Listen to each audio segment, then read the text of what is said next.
begin. We're getting right into game number 1 here. Roy versus Ike on PS2, some of the best games ahead. Classic Fire Emblem match here. Immediately, Ragnellrok starting us off with some fast-paced action. Looking for just reverse up airs, you know, one of Roy's best combo starters, and we see racking on the percentage just so much. Really abusing the speed advantage that Roy has over Ike here as well, and just really smothering Ragnellrok early.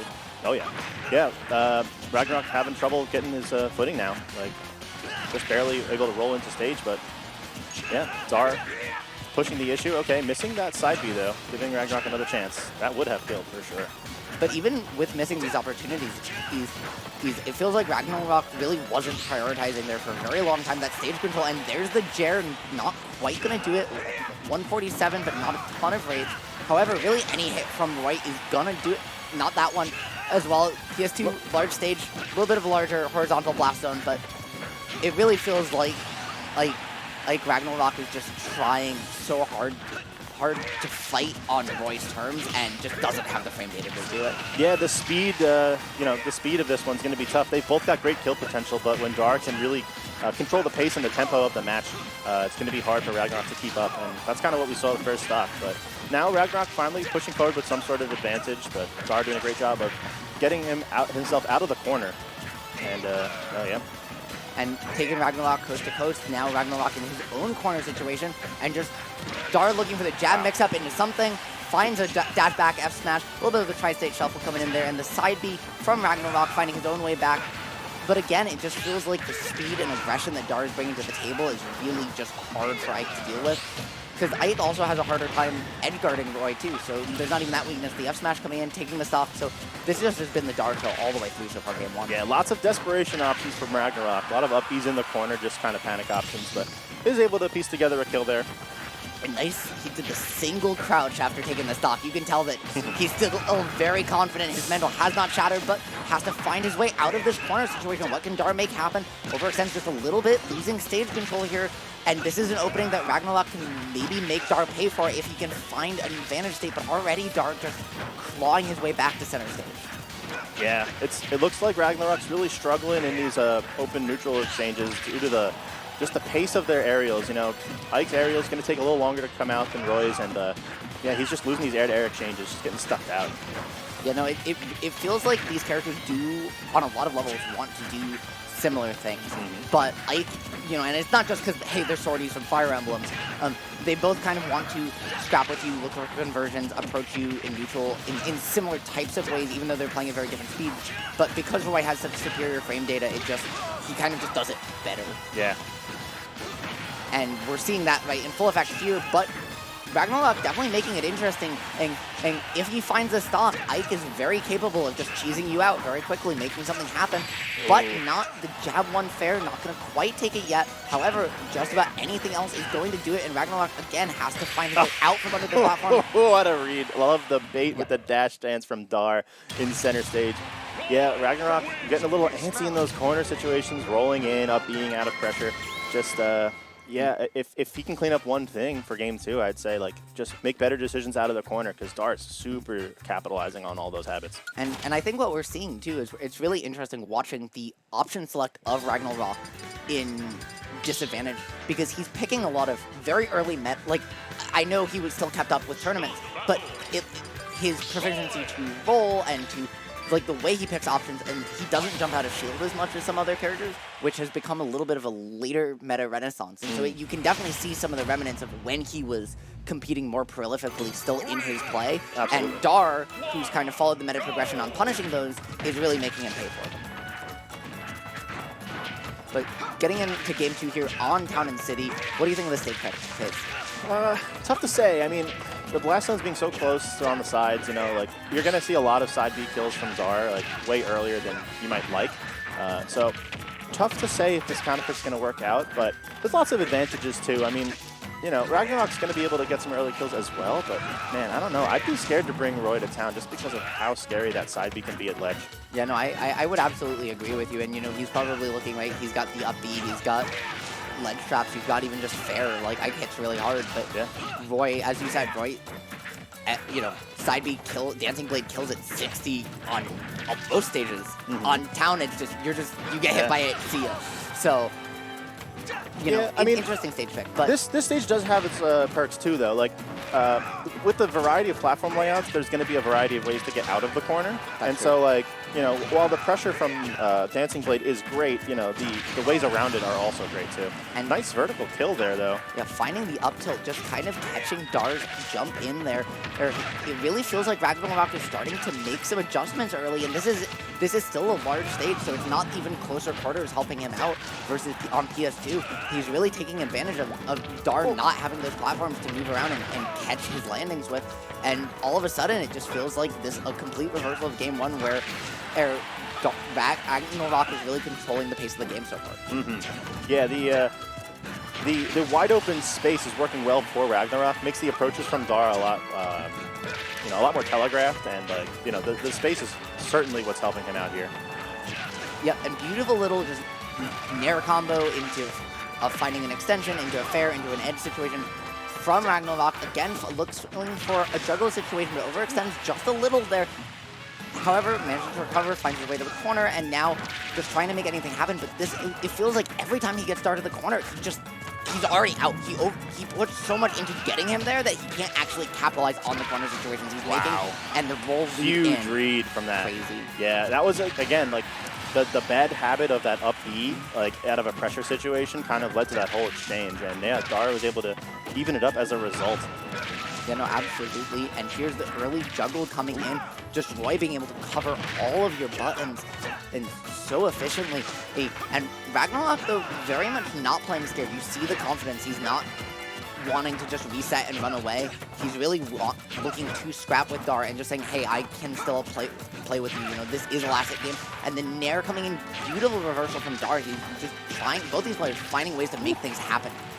Well, this finally, yeah. Oh man, he's been waiting for that mix-up this whole game. You can tell, like, there's been such like a conditioning being built with that that eruption there. You know, beautiful conditioning by Ragnellrok, and here we have the eruption come out again. Oh gets my a shield God! break. Finally pay but off. The down smash, just a little misspaced, but That's okay. We have the time. Yep, you got. Don't worry. That's why Ike's, you know, maybe don't charge it. Right? It's like, okay, if you screw up, you got to go again. If you do a full charge, well then there goes your punish. Yep. But Ragnellrok really making the most out of that stage counter pick there. Really interesting to see the way it felt like he just heavily adapted to Dar's aggression and just got way more comfortable catching his approaches, and we really saw that reversal. However, now we've got the Smashville counter pick, and that's a lot closer quarters. Yep. Looks like Dar is making some sort of controller adjustment or something, going to find the backpack or something like that. Looks like Ragnellrok also doing some sort of controller unplug, replug. Don't know how they feel about that last game. Maybe Dar wasn't too satisfied. I don't know.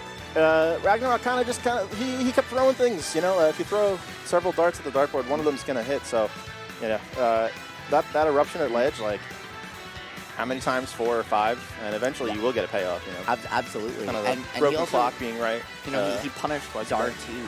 A lot of Roy players are kind of guilty of sometimes pressing too many buttons. You know, they're still mashing with a purpose, but like, they are mashing, and if you catch on to that, right, once they're locked into a commit, you can punish them, and that's often the that's the counterplay to a lot of really high octane characters like Roy is let them overcommit and punish that overcommitment. Yeah, we saw Ragnellrok do a really good job of that. There's a bunch of different ways to do that too. You know, like, you can stuff out like a mashy style of approach. You know, he did that a lot with up tilt. Yep. We were seeing a lot of up tilt to stuff out some approaches. You know, and also he just got smarter about how he was dealing with pressure. You know, there was options where he was shielding and, like you said, decided to jump out of shield or just not try to punish it inherently, but just take better stage positioning. And I thought that was really smart. So we'll see how this develops now. We got game 3 coming in hot. Still sticking with the Roy and Ike. So.